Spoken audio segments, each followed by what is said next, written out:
मध्य प्रदेश और केंद्र सरकार ने पिपरिया के किसानों का जोर शोर से प्रचार किया। बताया कि कैसे प्रशासन ने फौरन कार्रवाई करते हुए किसानों के हित में एक बड़ा फैसला लिया है और 24 घंटे के अंदर किसानों को न्याय मिला।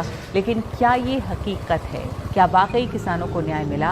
अनुराग द्वारी की रिपोर्ट ये बता रही है कि सरकार के दावों की हकीकत क्या है, उन्हीं किसानों के जरिए जिनके नाम पर यह प्रचार किया गया है। अगर आप मध्य प्रदेश के पिपरिया आएंगे तो कुछ दिनों पहले ये जगह सुर्खियों में इसलिए थी क्योंकि सरकार का दावा है कि नए कृषि कानूनों के तहत पहली बार किसी कंपनी को सजा दी गई। आपको इस तरह यहाँ पर हर जगह पूसा 1 क्वालिटी का ये धान है, आपको दिख जाएगा। लेकिन बहुत सारे ऐसे किसान हैं जिनको लगता है कि ये जो कॉन्ट्रैक्ट फार्मिंग है, जो नए कानून है, इससे किसानों को कोई फायदा नहीं हो रहा।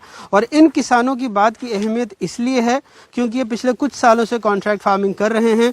कुछ किसानों से की जब हमने प्रति देखी अनुबंधों की तो उसमें कुछ भी नहीं था, ना कोई सील था, ना कोई हस्ताक्षर था। जिस कंपनी का नाम था उसकी जगह नीचे दवा विक्रेता के का नाम लिखा हुआ था, लेकिन उसमें भी सील हस्ताक्षर नहीं था। ऐसे में इन किसानों की राय समझना, जानना उन किसानों के लिए भी बहुत महत्वपूर्ण है जो ये समझते हैं कि कॉन्ट्रैक्ट फार्मिंग हमेशा से फायदे का ही सौदा रहता है। भाई साहब, आपका नाम? मेरा नाम रामशंकर है। रामशंकर जी, क्या धान आपके भी कितने एकड़ में? मेरे 20 एकड़ में धान थी। किसके साथ? फॉर्चून के साथ? हाँ, फॉर्चून के साथ कॉन्ट्रैक्ट था। क्या हो गया? धान ले गए वो? नहीं, ये गुमराह करके रखे हैं। अभी क्या बोल रहे हैं? 2 बार सैंपल जा चुका है और 2 बार सैंपल जाने के बाद में भी ये बोल रहे हैं कि आपका सैंपल फेल हो गया। और कोई उसकी प्रति दी है? अगर कोई जांच रिपोर्ट ही क्या है इसमें? अच्छा, ये तो आपके अनुबंध। अच्छा, आपका भी अनुबंध बिल्कुल वैसा ही है, नाम लिखा हुआ, किसी का हस्ताक्षर? हाँ सर, ये मेरा अनुबंध है और इसमें ये है बस अनुबंध के तौर पे। इसमें कोई हस्ताक्षर वक्षर नहीं है। और ये करेंगे तो घड़ी मिलेगी? हाँ, ये मिलेगी, ये हाँ, ये। और ये दवा कंपनी होगी जहाँ से आपने दवाएं खरीदी है? तो सर क्या है, ये कोरोना काल में मैंने ये पेस्टिसाइड का कंपनी जो वायर का किट ले लिया था क्योंकि खुद दिक्कतें भी आ रही थी कोरोना काल में। तो पेस्टिसाइड का अपन नकदी भुगतान करते हैं तो थोड़ा अपन को रियायत मिल जाती है। अच्छा, इसीलिए वहीं से। हाँ। ये तो आपने अर्जी तैयार भी रखी है कि? सर, ये अर्जी भी तैयार रखी। हम कुछ सब किसान बंधु परेशान हैं। फॉर्चून से? हाँ, फॉर्चून से हैं। तो आपके साथ क्या हो गया दादा? आपका नाम? हमारी भी सर कैंसिल हो गई। 20 एकड़ में थी धान। आपका भी नाम? शुभ नाम? पतिराम पटेल। पतिराम जी, तो आपके साथ भी यही कह रहे हैं क्या, हेक्सा आ गया? हाँ जी। और कैंसिल कर दी? कैंसिल कर दी, जबकि हमने इनकी कंपनी की दवाई डाली, पूरी दूसरी दवाई नहीं डाली। अच्छा, आपका नाम भाई साहब? जी, चंदन पटेल। चंदन जी, आपके साथ क्या हुआ? वो तो सैंपल ही नहीं ले गए और कहीं आपका सैंपल फेल है। आपका भी सैंपल? हाँ, उनके अनुसार दवाई डाली है। आपका भाई साहब नाम?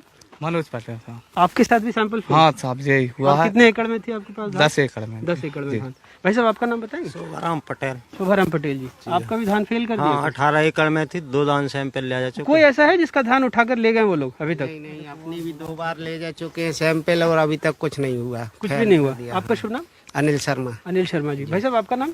मिथिलेश चौधरी। मिथिलेश जी, आपके साथ क्या हुआ? Sample fail? एक जगह सैंपल पास हो गया, एक जगह फेल हो गया। अरे बाप रे, किसके पास पास, किसके पास फेल? फेल हो गया राकेश भट्टर जी के यहाँ से और पास हो गया एच के।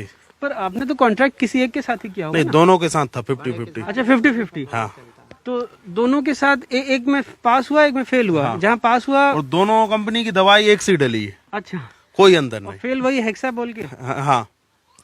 तो और आपको भी कोई रिपोर्ट दी उन लोगों ने? नहीं, रिपोर्ट नहीं दे रहे उसमें। कोई रिपोर्ट नहीं दी जा रही उसमें। और कितने एकड़ में धान है आपके? लगभग 40 एकड़ में। लगभग 40 एकड़। तो भाई साहब, आपके गांव में किसी के पास से धान उठा के ले गई फॉर्चून, या किसी के पास से नहीं ले गई? नहीं सर, किसी की उठाई भी है। जो लोगों ने माने उधारी ली थी, उधारी के तौर पे उनका माने बकाया रह गया, माने पटाना है दवाई का, तो उन्होंने उठा ली।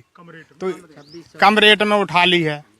अब थोड़े दिन बाद ये रेट अच्छे आए थे मार्केट में, तो हम सौदा करने के लिए बोले हमारा सैंपल पास हुआ कि नहीं, तो हमको अंधेरे में रखा। 2 बार सैंपल के बाद अब तीसरी बार बोल रहे हैं आप पैसे खर्च करो। 8,000 रुपए की घूस और मांग रहे हैं।